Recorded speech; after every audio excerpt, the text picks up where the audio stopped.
El lunes me abrieron el pecho. No es una metáfora, no es una manera poética de decir que me rompieron el corazón. Me refiero a que un cirujano, con bisturí en mano y con mi vida literalmente en sus dedos, abrió mi esternón en el quirófano del Hospital Ángeles en Querétaro y pasó 4 horas reconstruyendo lo que años de trabajo, estrés y descuido habían ido destruyendo lentamente. Una cirugía de bypass coronario. Triple, para ser exactos. El cardiólogo me lo explicó con esa calma clínica que tienen los médicos cuando ya han dado esa noticia demasiadas veces. 3 arterias con obstrucción crítica. Si no operamos esta semana, el riesgo de un infarto masivo es muy alto. No había negociación, no había tiempo para pensarlo demasiado. El lunes entré al quirófano a las 7 de la mañana. Ella me dio un beso en la frente antes de que me llevaran. Tenía los ojos húmedos. Me apretó la mano con fuerza y me dijo: «Te espero aquí. No te voy a dejar solo». El viernes, 4 días después, mientras yo aprendía a respirar con los tubos fuera del pecho, ella estaba en un hotel a 40 minutos del hospital. Con él. Lo que están por escuchar es una narrativa inspirada en experiencias reales compartidas en foros y comunidades en línea, adaptada con fines de entretenimiento. Los nombres y situaciones han sido modificados para proteger la privacidad. Llevábamos 19 años casados. 19 años en los que construimos una vida que, vista desde afuera, parecía sólida. Una casa propia en un fraccionamiento de Querétaro, 2 hijos ya adolescentes, un negocio familiar que habíamos levantado juntos desde cero, una distribuidora de materiales de construcción que, después de muchos años difíciles, finalmente daba para vivir bien. No éramos ricos, pero éramos estables. Y en México, a nuestra edad, la estabilidad se aprecia como un lujo. Yo tenía 52 años cuando me operaron, ella 49. Nuestros hijos, Emilio y Renata, tenían 16 y 14 años respectivamente. Una familia normal, una vida normal, o eso creía yo. Mirando hacia atrás, me doy cuenta de que hubo señales. Siempre las hay, supongo. Pero cuando estás metido en la rutina del día a día, cuando tienes facturas que pagar, empleados que atender, hijos que criar y una salud que empieza a dar señales de alarma, no tienes el espacio mental para detenerte a analizar si tu esposa llega tarde con demasiada frecuencia, si su celular ahora siempre está boca abajo sobre la mesa, si ríe menos contigo pero parece más animada cuando habla por teléfono en el cuarto. Yo no lo vi. No quise verlo. El primer aviso serio de mi corazón llegó un martes por la tarde, mientras descargaba unos pedidos en el almacén. Un dolor en el pecho que subía al cuello. Sudoración fría. Me senté en una caja y esperé a que pasara. Tardó unos minutos, y yo, como buen necio, lo atribuí al cansancio, tomé agua y seguí trabajando. El segundo aviso fue 3 semanas después, igual de contundente, pero esta vez con mareo. Fui al médico al día siguiente, casi obligado por mi socio Armando, que me conoce de toda la vida y no aceptó un no por respuesta. Los estudios dijeron lo que dijeron. El cardiólogo no endulzó nada. «Señor, usted no está en condiciones de seguir ignorando esto». Se lo conté a ella esa misma noche, sentados en la cocina, con el café todavía caliente entre las manos. Se preocupó. Eso era real. Estoy convencido de eso. Se le aguaron los ojos. Preguntó qué implicaba la cirugía, cuánto tiempo de recuperación, si había riesgos. Hicimos los trámites juntos. Ella me acompañó a cada consulta preoperatoria. Tomó notas. Habló con los médicos. Se comportó como la esposa que uno espera tener en los momentos difíciles. Por eso, cuando me dijeron que la cirugía era el lunes, no dudé en creerle cuando dijo que me esperaría. La recuperación en el hospital fue lenta y dolorosa, como lo es toda recuperación después de que te abren el esternón. Los primeros 2 días los pasé en terapia intensiva, con monitores por todas partes y una sensación extraña en el pecho que no era exactamente dolor, sino algo más difícil de describir: la conciencia de tu propia fragilidad, de que eres carne, de que el corazón es un músculo que puede fallar como cualquier otro. Ella estuvo presente los primeros 2 días, eso es verdad. El lunes esperó en la sala familiar mientras me operaban.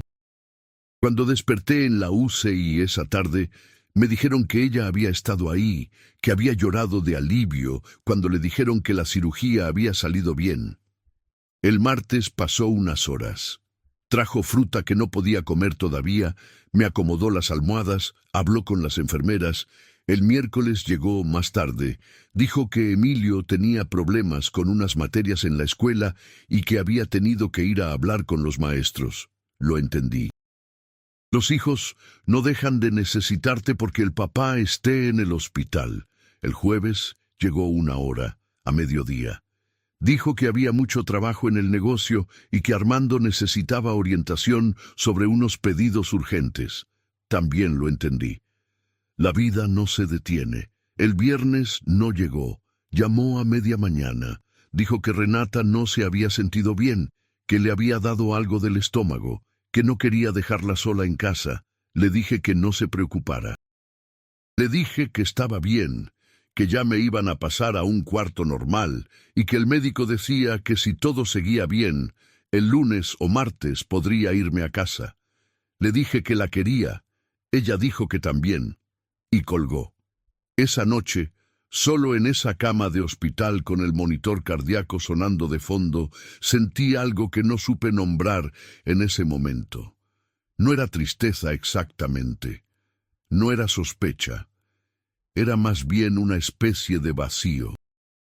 Una soledad que se te mete hasta los huesos cuando estás vulnerable y la persona que debería estar ahí no está. Pensé que era el estrés de la situación, que estaba siendo injusto, que ella hacía lo que podía con 2 adolescentes y un negocio y toda la carga que yo no podía cargar desde esa cama. Me quedé dormido contándome eso a mí mismo. Si te está resonando esta historia, suscríbete a Casos de la Vida. Narrado y activa la campanita para no perderte ningún caso. Cuéntanos en los comentarios desde dónde nos escuchas. Nos da mucho gusto saber de ustedes. Salí del hospital el martes siguiente, 11 días después de la cirugía. Ella llegó a recogerme con los 2 hijos. Emilio cargó mi maleta. Renata me dio un abrazo con cuidado, como si tuviera miedo de lastimarme. El trayecto a casa fue tranquilo. Hablamos de cosas simples, de que los médicos habían dicho que me recuperaría bien, de que Armando había manejado el negocio con responsabilidad, de que los vecinos habían preguntado por mí. Todo normal. Durante los siguientes 3 meses, mi vida fue una recuperación lenta y controlada. Caminatas cortas por el fraccionamiento, medicamentos a sus horas, dieta baja en sodio y grasas, consultas quincenales con el cardiólogo. Una rutina tranquila que, en otros tiempos, me habría desesperado, pero que entonces agradecía porque me daba la oportunidad de estar en casa, de descansar, de estar cerca de mis hijos. Ella continuó con su ritmo normal. El negocio, los hijos, la casa. Yo la veía ocupada y pensaba que era lo correcto, que no podía pedirle que también redujera su vida por mi recuperación. Fue durante esos meses cuando empecé a notar cosas pequeñas, no dramáticas, no obvias, cosas pequeñas. Que respondía a mensajes de texto con una sonrisa que guardaba rápidamente cuando yo entraba al cuarto, que a veces, cuando le hablaba, tardaba un segundo de más en salir del pensamiento en que estaba sumergida, que los viernes por la tarde, con cierta regularidad, salía a hacer mandados y regresaba 2 o 3 horas después, con esa tranquilidad específica de quien ha estado en un lugar que le gusta, que dormía dándome la espalda con más frecuencia que antes, que los domingos ya no desayunábamos juntos como teníamos costumbre, nada que por sí solo levantara una bandera roja. Todo lo que en conjunto empieza a dibujar un patrón que uno se niega a ver porque verlo implicaría destruir todo lo que has construido. Yo me decía, es el estrés de todo lo que vivimos, es que los dos estamos cansados, es que la recuperación ha sido difícil para los dos. Hay que darle tiempo. Me decía eso, y en parte lo creía, hasta que llegó el mensaje que no era para mí. Fue un sábado por la mañana. Ella estaba en la regadera. Su teléfono estaba sobre la mesa del comedor, boca abajo como siempre. Lo volteé sin ninguna intención particular. Era un gesto automático, de esos que uno hace sin pensar. La pantalla iluminada mostraba una notificación de WhatsApp. El nombre era uno que yo no reconocí. Pero las primeras palabras del mensaje sí las reconocí, porque son de esas palabras que una persona le escribe a otra en un contexto muy específico, y no en el contexto de un colega de trabajo o un conocido del gimnasio. No voy a repetir exactamente lo que decía, pero sí voy a decir que en esas dos líneas había una intimidad que no dejaba lugar a interpretaciones. Puse el teléfono boca abajo otra vez. Me senté en la silla del comedor. Y durante los siguientes minutos, mientras escuchaba el agua de la regadera correr, sentí que algo dentro de mí se rompía de una manera completamente diferente a como me habían roto el esternón 3 meses antes. Aquello había sido físico. Esto era otra cosa. Cuando ella salió del baño, me encontró sentado ahí, con las manos sobre la mesa y la mirada fija en ningún lado. Me preguntó qué me pasaba. Le dije que nada, que me sentía un poco cansado, y me fui a acostar. Necesitaba tiempo para pensar antes de actuar. He visto a muchos hombres arruinar su posición por reaccionar en caliente, y yo no iba a ser uno de ellos. Lo que hice durante las siguientes semanas fue, probablemente, lo más difícil que he hecho en mi vida. Más difícil que aguantar el dolor postoperatorio, más difícil que enfrentar el diagnóstico. Me mantuve tranquilo, seguí con mi rutina, seguí siendo el mismo esposo de siempre, o todo lo parecido que pude, y mientras tanto, observé. Confirmé el patrón, los viernes, las salidas largas, los mensajes guardados, la distancia que no era nueva, sino que ahora yo veía con ojos diferentes. Hablé con Armando, le conté todo, no porque necesitara consejo, sino porque necesitaba que alguien de confianza supiera lo que estaba descubriendo por si las cosas se complicaban. Armando me escuchó sin interrumpir. Cuando terminé me dijo, ¿qué vas a hacer?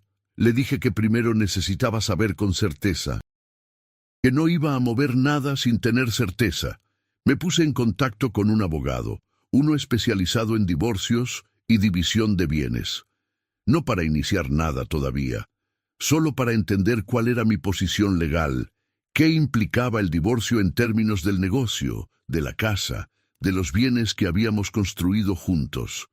Necesitaba saber a qué me enfrentaba antes de confrontarla. El abogado fue claro. En México, los bienes adquiridos durante el matrimonio bajo sociedad conyugal se dividen. El negocio era un bien conyugal, la casa también. No habría manera de salir de eso sin una negociación o sin un proceso legal. Lo asimilé, y entonces me puse a preparar lo que tenía que preparar. Déjanos en los comentarios qué harías tú en una situación así. A muchos les ayuda a saber que no están solos, y a nosotros nos encanta leer sus opiniones. La confrontación llegó un domingo por la noche, 3 semanas después de que vi el mensaje. Los hijos habían salido con unos amigos. Éramos los dos solos en la casa. Ella estaba viendo una serie en el sillón cuando yo apagué la televisión. Me senté frente a ella y le dije, con toda la calma que había estado practicando, «Necesito que me cuentes con quién saliste el viernes que yo estaba en el hospital, el viernes 4 días después de que me operaron». Se quedó paralizada. Hay una pausa específica que hace la gente cuando la atrapas en algo que llevan tiempo escondiendo. No es el silencio de quien no entiende la pregunta.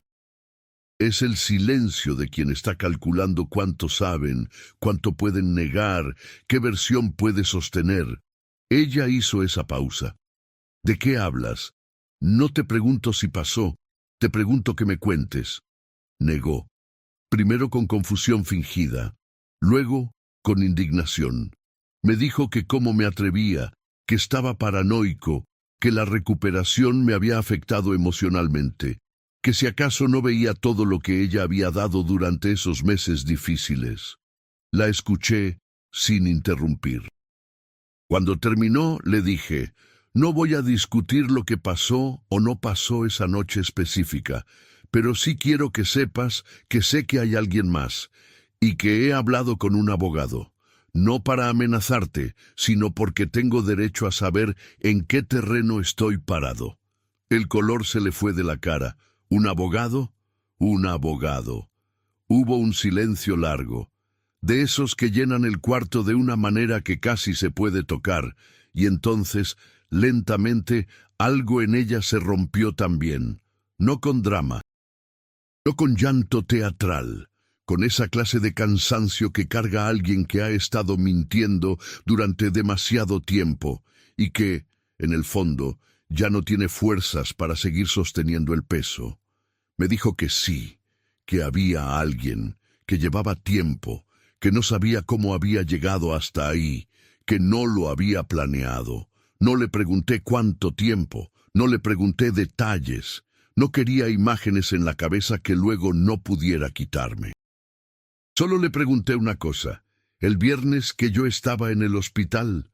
Tardó varios segundos, sí, una sola palabra, pero pesó como si el techo entero se hubiera venido encima. Lo que vino después no fue una explosión, fue, curiosamente, una especie de calma extraña, de esa que viene cuando la incertidumbre termina y aunque la realidad que queda es dolorosa, al menos ya es real. Ya no es una sombra, ya no es una sospecha que te carcome por dentro mientras finges que todo está bien. Esa noche dormí en el cuarto de huéspedes, sin discutir, sin insultar, sin escenas. En los días siguientes hablamos lo necesario sobre los hijos y el negocio. Poco más. Había una distancia entre los dos que ya no era la distancia de la mentira, sino la distancia de lo que ya no tiene remedio. Ella intentó, en un momento, hablar de posibilidades, de terapia de pareja, de que quizás habíamos descuidado la relación durante años, que los dos teníamos responsabilidad en el deterioro del matrimonio. La escuché y le respondí con honestidad. Puede ser que los dos hayamos tenido culpa en lo que se fue rompiendo con el tiempo. Eso es algo que yo también puedo aceptar. Pero el viernes que yo estaba abierto en una cama de hospital, tú tomaste una decisión. Y esa decisión no la puedo incorporar a ninguna narrativa de los dos fallamos. Eso fue una decisión tuya, sola. No respondió. No había mucho que responder. El proceso legal duró casi 10 meses. No fue sencillo. Nunca lo es cuando hay un negocio de por medio, una casa, y 2 hijos que, aunque ya no eran pequeños, todavía necesitaban estabilidad. Me apoyé mucho en el abogado, que resultó ser un hombre justo y con experiencia en exactamente este tipo de situaciones donde uno de los cónyuges tiene más información legal que el otro. Lo que sí pude hacer, gracias a los meses de preparación antes de la confrontación, fue llegar a las negociaciones desde una posición de claridad. Sabía qué quería. Sabía a qué tenía derecho. Sabía que estaba dispuesto a ceder para no alargar innecesariamente un proceso que hacía daño a todos, especialmente a Emilio y Renata. Llegamos a un acuerdo de división de bienes que fue, en general, justo. La casa quedó para ella mientras los hijos fueran menores de edad. El negocio fue tasado y yo le pagué su parte en cuotas acordadas.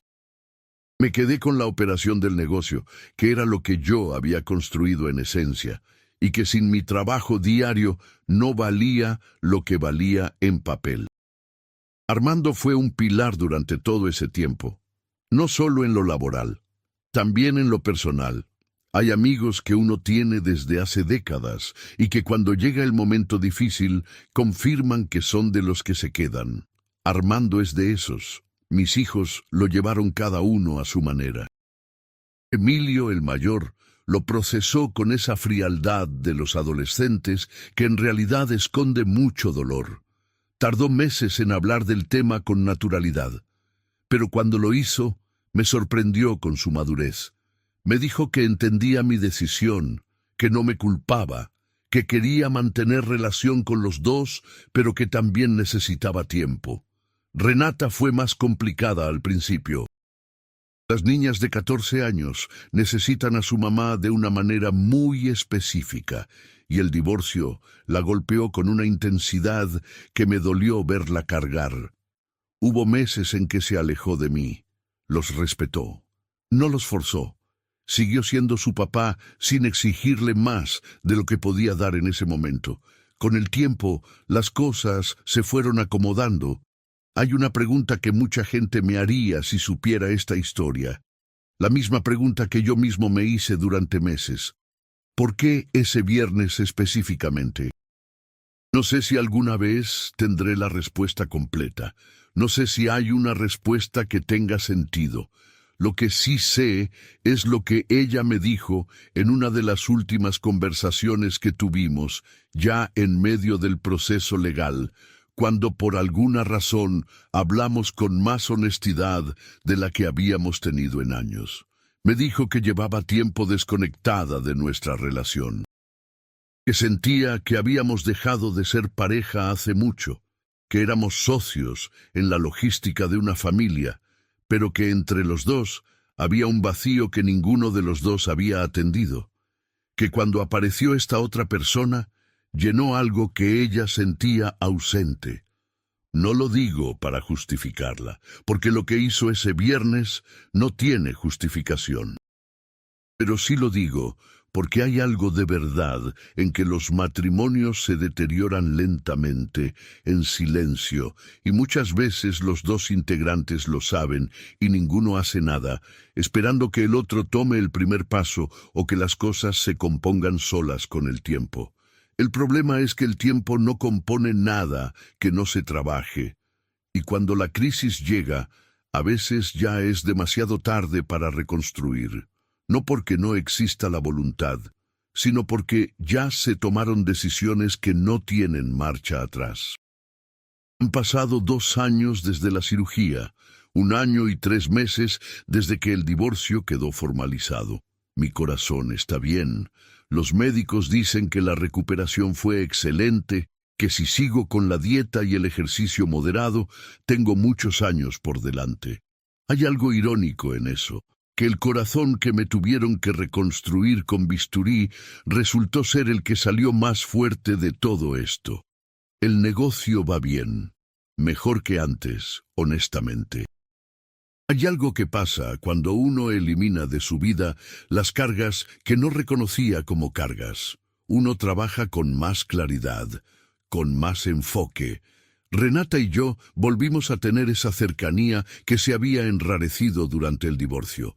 Hace unos meses me acompañó a una cena de cumpleaños de unos amigos y en el camino de regreso me dijo algo que me quedó grabado. «Papá, se te ve más tranquilo que antes, de cuando era niña». No le dije nada. Le apoyé la mano en el hombro y seguimos manejando en silencio. Eso solo valió todo. Emilio está en su primer año de universidad, estudia ingeniería en Monterrey, me llama cada semana. Es más de lo que muchos padres pueden decir de sus hijos adultos. Yo, por mi parte, estoy aprendiendo algo que debí haber aprendido antes, a estar presente, no solo físicamente, sino de verdad presente. con mis hijos, con mis amigos, conmigo mismo. No salgo con nadie todavía, no tengo prisa. Hay una paz en estar solo que no esperaba encontrar después de 19 años de matrimonio, y no quiero interrumpirla antes de tiempo por llenar un vacío que en realidad no existe. Estoy completo. Por primera vez en mucho tiempo, estoy completo. A veces pienso en ese lunes de la cirugía, en el beso en la frente antes de que me llevaran al quirófano, en sus ojos húmedos, en cómo me apretó la mano. Pienso en si eso era real o era actuación. Y he llegado a la conclusión de que probablemente eran las dos cosas al mismo tiempo, que uno puede querer a alguien y traicionarlo, que uno puede llorar de alivio cuando ese alguien sobrevive y también, 4 días después, tomar decisiones que demuestran que ese querer tiene límites que uno no sabía que tenía. La gente es complicada. Los matrimonios son complicados. No tengo ya interés en simplificar nada de eso. Lo que sí tengo claro es esto. Cuando un corazón te falla, el cuerpo manda señales durante mucho tiempo antes de que llegue la crisis. Y si las ignoras, si te dices que ya pasará, que es el cansancio, que no es para tanto, el problema no desaparece. Solo crece en silencio hasta que ya no puedes ignorarlo. Pasa con las arterias y pasa con las relaciones. La diferencia es que de las arterias me salvaron, de lo otro me salvé yo solo. Y eso, a los 54 años, después de una cirugía de corazón abierto y un divorcio que no esperaba, es lo que más me enorgullece. Ni modo. Así es la vida. Pero la vida, cuando uno decide vivirla con dignidad, siempre encuentra la manera de seguir.